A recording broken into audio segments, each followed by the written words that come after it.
आज की ये कहानी सब दोस्तों के लिए और ये कहानी बहुत ही स्पेशल है। मेरा नाम आमना है, मेरी उम्र 30 साल है और मैं कराची के एक पुराने मगर जिंदा दिल इलाके में रहती हूँ। हमारी छोटी सी दुनिया सिर्फ 4 अफराद पर मुश्तमिल है। अम्मी, अबू, मेरी छोटी बहन मीनू और मैं।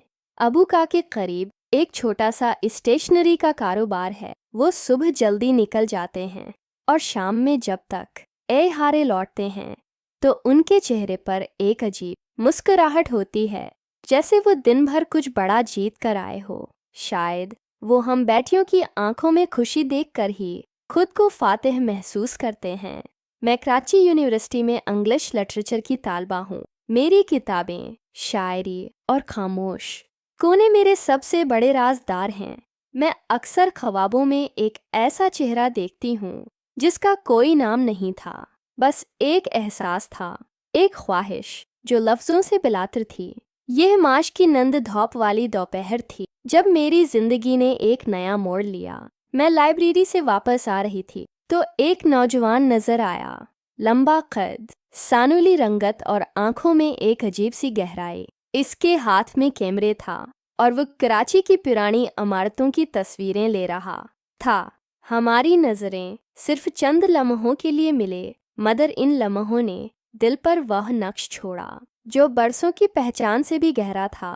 उसने पूछा, माफ़ कीजिएगा, क्या ये बस यूनिवर्सिटी की तरफ जाती है?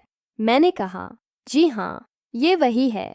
इसने मुस्कुराकर कहा, शुक्रिया। वैसे मेरा नाम फहद है, मैं लाहौर से आया हूँ।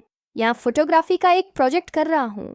मैंने सिर्फ सिर हिलाया और खिड़की से बाहर देखने लगी, लेकिन दिल की खिड़की पर वह अजनबी धीरे धीरे कदम जमा चुका था।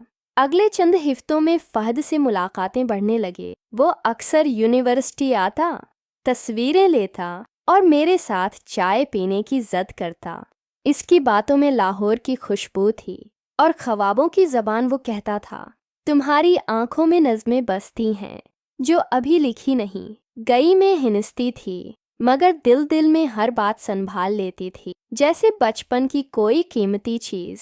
एक दिन हम कफ्टन के साहिल पर बैठे थे जब उसने कहा, आमना, तुम्हें पता है मैंने अपनी सारी जिंदगी तस्वीरें कैद करने मैं गुजार दी, लेकिन तुम पहली चीज हो जिससे मैं खोना नहीं चाहता, मेरा दिल।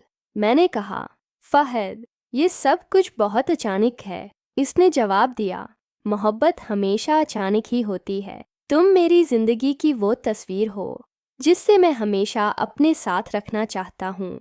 लेकिन मोहब्बत सिर्फ लफ्ज़ों से नहीं बनती, उसके पीछे हकीकत की दीवारें होती हैं। फहद के वालिद एक बड़े बिजनेसमैन थे। इनका ख्याल था कि फहद का मुस्तकबल सिर्फ उनके बिजनेस को संभालने में है, न कि किसी लड़की की आंखों। मैं छाप ढूंढने में मेरे अबू को जब पता चला कि मैं किसी लड़के से मिली हूँ तो उनकी खामोशी जैसे चीखने लगी। उन्होंने कहा, हमारी बेटियां सिर्फ ख्वाब ने देखती, वो हमारे ख्वाब होती हैं। मैं अंदर से टूट गई। मैं ना फहद को खोना चाहती थी, न अपने वालिदैन का यकीन। फहद ने एक दिन मुझे मिलने बुलाया। इसके चेहरे पर उलझन थी। इसने कहा, मैं लाहौर वापस जा रहा हूँ। आमिना, अबू बहुत बीमार हैं और वो चाहते हैं कि मैं बिजनेस संभालूं। मैंने पूछा, और हम? इसने कहा, तुम हमेशा मेरे साथ रहोगी, दिल में तस्वीर की तरह, लेकिन मैं वादा नहीं कर सकता कि तुम्हें वो सब देता हूँ जिसकी तुम हकदार हो। मैंने नजरें झुका लें और बस इतना कहा, मोहब्बत वादों की मोहताज नहीं होती। फहद साल बैठ गए। फहद वापस नहीं आया। मैंने अपनी तालीम मुकम्मल की, एक स्कूल में पढ़ाना शुरू किया और अपनी जिंदगी को किसी हद तक मामूल पर ले आई। लेकिन जब भी पुरानी गलियों में कदम रखती या किसी तस्वीर में रोशनी का खेल देखती तो फहद याद आ जाता। कभी कभी दिल सोचता कि वो भी मुझे याद करता होगा। 5 साल बाद एक दिन स्कूल में एक एग्जीबिशन रखी गई। बच्चों की तस्वीरें मुसौरी और कैमरे से ली गई। चंद खास तस्वीर भी मैं एक तस्वीर के सामने छिटक गई। यह कि वही पुरानी गली थी जिसमें मेरी पहली मुलाकात फहद से हुई थी। फिर वो दोपहर के वक्त वो मेरे पास आया। उसका केला उठा हुआ था। मैंने सोचा, वो मॉड में है। इसने पहले मेरी बड़े सामान को गर्म किया चौसा लगाकर, और फिर कहता नीचे होता कि सुराख तो नजर आए, और फिर उसने बिल्ली पर थोक लगाकर अंदर बाहर। क्या और ये मज़ा कभी नहीं लिया? कल मिलते हैं।